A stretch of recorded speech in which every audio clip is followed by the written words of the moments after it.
Assalamualaikum warahmatullahi wabarakatuh. Perkenalkan kami dari kelompok 1. Pada kesempatan kali ini kami akan membawakan materi mengenai spektrofotometri UV vis. Namun sebelum melangkah lebih jauh, kami akan memperkenalkan diri terlebih dahulu. Perkenalkan, nama saya Andina Sari Maharani dengan NIM 43223059. Adapun rekan-rekan saya, yang pertama ada Tashkira dengan NIM 43223047, kemudian yang kedua ada Salsabila Asrul dengan NIM 43223053. Selanjutnya ada Margareta Merandan dengan NIM 43223064, dan yang terakhir ada Muhammad Cesar dengan NIM 43223057. Nah, untuk mengefisienkan waktu, mari kita mulai saja presentasinya. Materi pertama yaitu pengertian akan dibawakan oleh Tashkira. Kepadanya saya persilahkan. Perkenalkan, saya Tashkira dengan NIM 43223047 akan menjelaskan pengertian dan prinsip analisis dari spektrofotometri UV vis. Spektrofotometri UV vis adalah alat yang digunakan untuk mengukur transmitansi, reflektasi, dan absorpsi dari cuplikan sebagai fungsi dari panjang gelombang serta untuk pengukuran di daerah ultraviolet dan di daerah tampak. Spektrofotometri UV vis atau ultraviolet visible adalah salah satu dari sekian banyaknya instrumen yang biasanya digunakan dalam menganalisa suatu senyawa kimia. Spektrometer menghasilkan sinar dari spektrum dengan panjang gelombang tertentu, dan fotometer adalah alat pengukur intensitas cahaya yang ditransmitasikan dan yang diabsorpsi. Spektrofotometri UV vis adalah pengukuran cahaya, serapan cahaya di daerah ultraviolet 200 sampai 350 nanometer dan sinar tampak 350 sampai 800 oleh satu senyawa. Serapan cahaya UV atau cahaya tampak mengakibatkan transisi elektronik, yaitu promesi elektron-elektron dari orbital keadaan dasar yang berenergi rendah ke orbital keadaan tereksitasi berenergi lebih tinggi. Kemudian, adapun prinsip analisis dari spektrofotometri UV vis itu mengacu pada hukum Lambert-Beer bahwa apabila cahaya monokromatik melalui suatu media atau larutan, maka sebagian cahaya tersebut akan diserap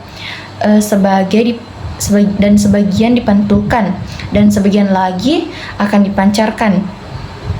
Dan saat sumber cahaya dihidupkan, cahaya yang berasal dari sumber tersebut akan mengenai monokromator yang berfungsi mengubah sibar polikromator menjadi sinar monokromatis yang sesuai dibutuhkannya oleh pengukuran, dan kemudian cahaya yang telah difilter memasuki sampel sel yang di dalamnya terdapat sampel, dan kemudian sampel yang akan menyerap cahaya tersebut atau mengalami absorpsi, di mana energi cahaya yang diserap atau atom atau molekul tersebut digunakan untuk bereksitasi ke tingkat energi elektronik yang lebih tinggi.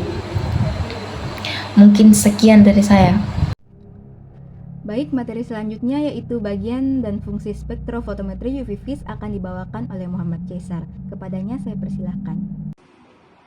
Assalamualaikum warahmatullahi wabarakatuh. Perkenalkan, nama saya Muhammad Cesar Masali dengan NIM 43223067. Saya akan menjelaskan bagian dan fungsi spektrofotometri UV vis. Langsung saja. 1. Sumber cahaya. Sumber sinar polikromatis berfungsi sebagai sumber sinar polikromatis dengan berbagai macam rentang gelombang untuk spektrofotometer. Sumber cahaya untuk spektrofotometri seperti A. Lampu deuterium seperti pada gambar. B. Lampu tungsten dalam atau wolfram. 2. Monokromator. Monokromator berfungsi sebagai penyeleksi panjang gelombang yang mengubah cahaya yang berasal dari sumber sinar polikromatis menjadi cahaya monokromatis. Jenis monokromator yang saat ini banyak digunakan adalah grating atau lensa prisma dan filter optik. 3. Kompartemen sampel. Kompartemen ini digunakan sebagai tempat diletakkannya kuvet. Kuvet merupakan wadah yang digunakan untuk menaruh sampel yang akan dianalisis. 4. Detektor. Detektor berfungsi menangkap cahaya yang diteruskan dari sampel dan mengubah seperti menjadi alur listrik. 5. Readout. Readout merupakan suatu sistem baca yang menangkap besarnya isyarat listrik yang berasal dari kondektor. Demikian dari penjelasan saya. Mohon maaf jika ada banyak salah. Assalamualaikum warahmatullahi wabarakatuh. Baik, selanjutnya yaitu metode analisis akan dibawakan oleh Margareta Merandan. Kepadanya saya persilahkan. Assalamualaikum warahmatullahi wabarakatuh. Perkenalkan, nama saya Margareta Merandan dengan NIM 43223064. Di sini saya akan menjelaskan materi selanjutnya, yaitu materi mengenai metode analisis pada spektrofotometri UV vis. Metode analisis yang pertama itu analisis Fe atau besi. Besi dalam sampel biasanya dianalisis menggunakan metode kompleksasi dengan suatu lingan yang membentuk kompleks berwarna dengan Fe.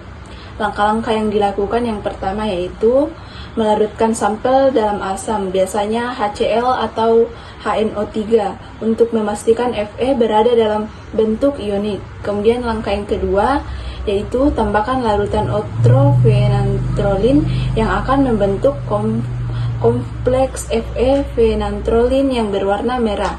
Kemudian langkah yang ketiga, sesuaikan pH larutan dengan menambahkan buffer amonium aset hingga pH sekitar 3-4.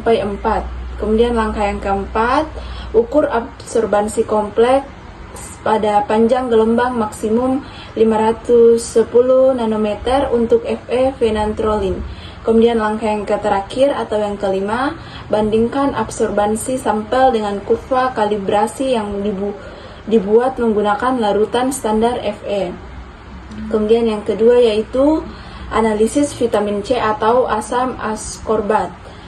Vitamin C dapat dianalisis dengan spektrofotometer UV vis menggunakan metode reaksi redoks atau menggunakan 2,6 diklorofenolidofenol sebagai indikator. Langkah-langkah yang pertama dilakukan yaitu ekstrak vitamin C dari sampel, misalnya itu jus buah, dan encerkan jika perlu. Kemudian langkah yang kedua, tambahkan larutan DCPIP yang akan mengalami deklorisasi saat direduksi oleh vitamin C. Kemudian langkah yang ketiga, ukur absorbansi DCPIP yang pada panjang gelombang maksimum 520 nanometer. Kemudian langkah yang terakhir yaitu bandingkan perubahan absorbansi dengan kurva kalibrasi yang dibuat menggunakan larutan standar vitamin C. Kemudian yang ketiga atau analisis CU atau tembaga. Tembaga sering dianalisis menggunakan reagen kompleks yang membentuk kompleks berwarna dengan CU. Langkah-langkah yang dilakukan pertama kali itu melarutkan sampel dalam asam, biasanya menggunakan HCl atau HNO3 seperti pada analisis Fe atau besi tadi. Kemudian untuk memastikan Cu berada dalam bentuk ionik. Kemudian langkah yang kedua yaitu menambahkan larutan bicinchoninate yang membentuk kompleks Cu2 atau bicinchoninate yang berwarna ungu. Kemudian langkah yang ketiga, menyesuaikan pH dengan buffer jika diperlukan. Langkah yang keempat yaitu ukur absorbansi kompleks pada panjang gelombang maksimum 562 nanometer untuk Cu bicinchoninate. Kemudian langkah yang kelima, membandingkan absorbansi sampel dengan kurva kalibrasi yang dibuat menggunakan larutan standar CU itu sendiri. Terima kasih. Baik, untuk materi selanjutnya akan dibawakan oleh Salsabila Asrul. Kepadanya saya persilahkan. Perkenalkan, saya Salsabila Asrul dengan NIM 432235053 akan menjelaskan tentang prosedur pemakaian spektrofotometri UV vis, yaitu yang pertama, putar tombol on off di sebelah kiri ke kanan, biarkan 15 menit untuk memanaskan alat. Atur tombol sampai menunjuk angka 0 pada petunjuk persente. Kedua, putar tombol pengatur panjang gelombang yang ada di sebelah atas alat untuk memilih panjang gelombang yang sesuai yang diinginkan. Ketiga, masukkan kuvet yang berisi paling sedikit 3 ml Aquades ke dalam tempat sampel. Sebelum memasukkan kuvet, pastikan kuvet dalam keadaan kering dengan mengeringkan dengan kertas tisu, tutup penutup sampel. Keempat, putar tombol pengatur cahaya tombol yang terletak di sebelah kanan sehingga persente menunjuk angka 100 atau A menunjuk angka 0.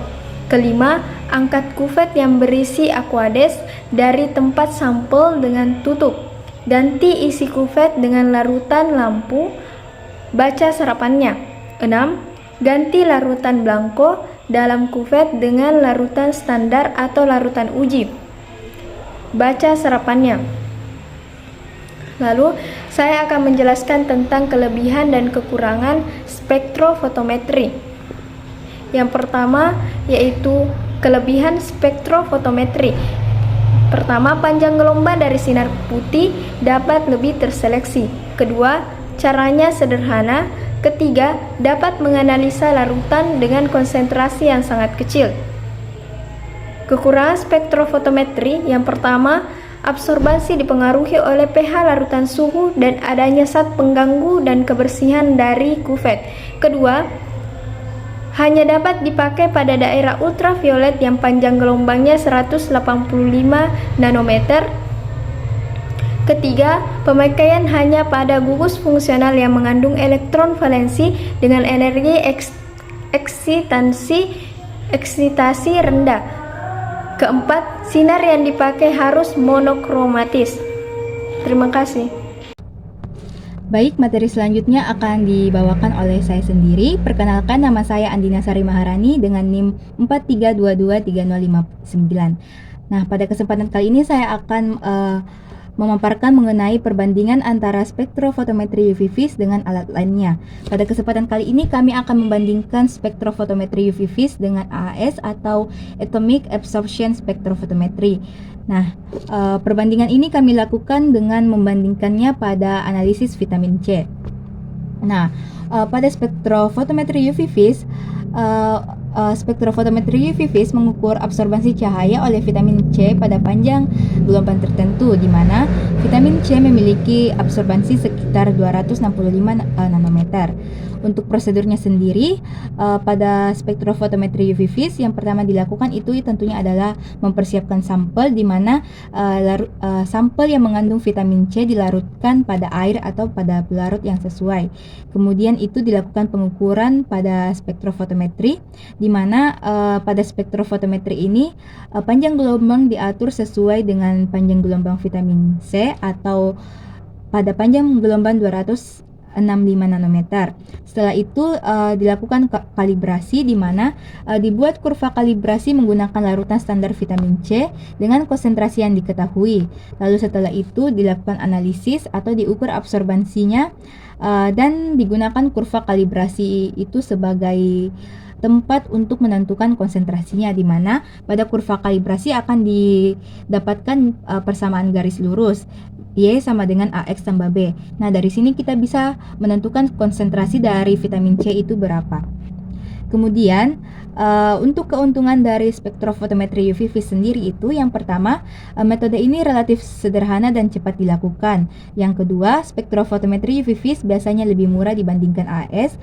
Hal ini berdasarkan dengan cara cara merawatnya. Kemudian yang ketiga itu tidak memerlukan persiapan sampel yang cukup rumit.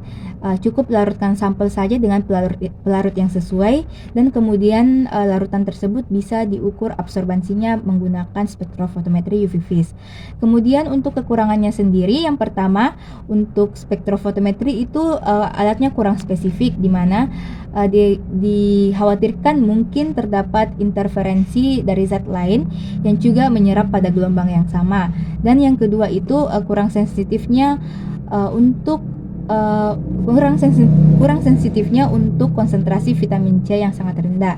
Maksudnya di sini vitamin C yang bisa diukur oleh spektrofotometri UV vis itu harus kadar yang tinggi atau tidak rendah.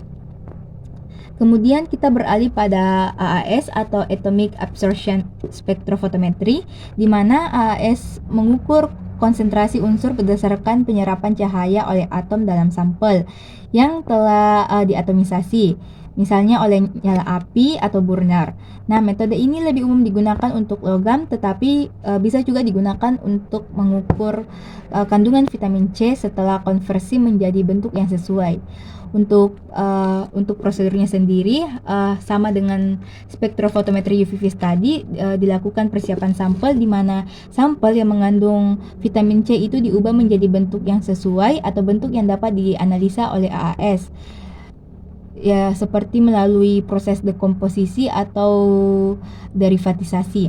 Kemudian dilakukan atomisasi atau sampel diatomisasi oleh nyala api atau burner yang terdapat pada AAS. Kemudian yang ketiga dilakukan kalibrasi atau disiapkan larutan standar vitamin C yang telah diatomisasi dan dibuat kurva kalibrasinya. Setelah itu dilakukan analisis atau diukur absorbansi atom oleh AAS dan digunakan kurva kalibrasi untuk menentukan konsentrasi vitamin C. Nah, sama pada spektrofotometri, pada kurva kalibrasi AAS juga itu akan didapatkan persamaan garis lurus, di mana pada persamaan garis lurus ini selanjutnya akan diketahui konsentrasi dari vitamin C tersebut. Nah, selanjutnya untuk perbandingan, maksud saya untuk keuntungan dan kekurangan dari AAS sendiri itu. Untuk kelebihannya, yang pertama, AAS ini memiliki spesifitas yang tinggi, di mana AAS ini lebih spesifik karena langsung mengukur penyerapan atomnya. Kemudian yang kedua itu mampu mendeteksi konsentrasi yang sangat rendah. Jadi beda dengan spektrofotometri tadi yang harus menggunakan konsentrasi yang tinggi, pada AAS ini dapat dilakukan pengukuran dengan konsentrasi yang rendah atau dengan vitamin C dengan kadar yang rendah. Kemudian kekurangannya sendiri, yang pertama prosesnya lebih kompleks, di mana ini memerlukan langkah-langkah persiapan sampel yang cukup rumit dan dibutuhkan juga waktu yang lama karena sampel-sampel tersebut harus diatomisasi terlebih dahulu. Kemudian yang kedua itu biayanya yang lebih tinggi, di mana AAS itu adalah instrumen yang tentunya lebih mahal kalau dibandingkan dengan spektrofotometri UV vis. Dan untuk cara pembersihannya itu juga atau cara perawatannya itu juga memerlukan biaya yang lebih mahal. Kemudian yang ketiga atau yang terakhir, pengukurannya itu tidak langsung oleh vitamin C. Nah, teknik ini tidak secara langsung mengukur vitamin C tanpa konversi atau derivatisasi yang menambah kompleksitas analisis. Nah, mungkin itu saja dari saya, dan sebagai penutup juga mungkin sekian dari saya. Selanjutnya kami akan membuka sesi tanya jawab kepada teman-teman sekalian, bisa memberi pertanyaan. Terima kasih. Baik, untuk pertanyaan pertama dari Mahful Hairwahda dengan NIM 43223058. Pertanyaannya yaitu, bagaimana cara untuk mengkalibrasi spektrofotometri UV vis? Nah, perlu diketahui sebelumnya bahwa kalibrasi itu adalah suatu metode yang digunakan untuk memastikan bahwa suatu alat itu berfungsi secara baik dan secara optimal, di mana pengukurannya itu benar-benar pengukuran yang sesuai dengan yang sebenarnya. Nah, untuk kalibrasi itu sendiri tentunya merupakan hal yang sangat penting untuk memastikan keakurasian dan keoptimalan dari pengukuran-pengukuran yang akan digunakan pada alat tersebut. Nah, untuk kalibrasinya kita dapat menggunakan suatu larutan yang diketahui konsentrasinya. Nah, larutan yang diketahui konsentrasinya ini diusahakan memiliki puncak absorbansi pada gelombang tertentu, kemudian diukur absorbansinya pada larutan standar tersebut. Nah, dari hasil pengukuran absorbansi dengan menggunakan spektrofotometri UV vis, maka akan didapatkan kurva kalibrasi dengan persamaan garis lurus, yaitu Y sama dengan AX tambah B. Nah, dari persamaan garis lurus ini akan diketahui konsentrasi dari suatu larutan standar itu berapa, dan kemudian dari situ kita dapat membandingkan hasil dari pengukuran dengan menggunakan spektrofotometri UV vis dengan konsentrasi sebenarnya dari larutan yang digunakan.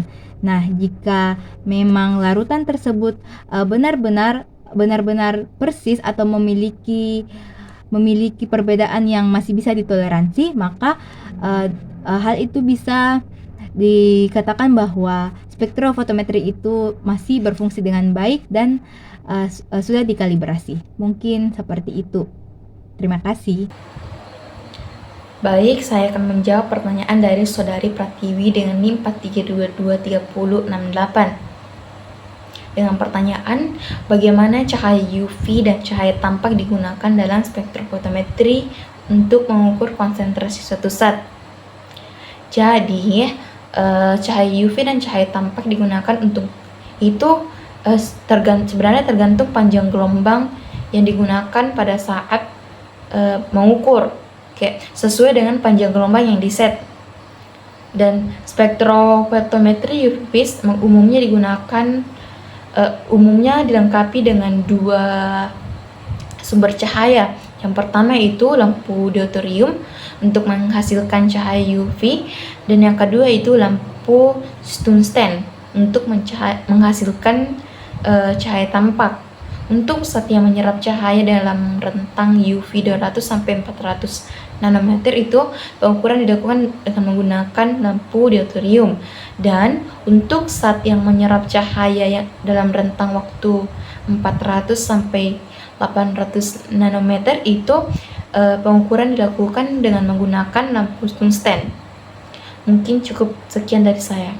Nah, itulah tadi presentasi dari kelompok kami. Kurang lebihnya mohon dimaafkan. Wabillahi taufiq wal hidayah. Wassalamualaikum warahmatullahi wabarakatuh.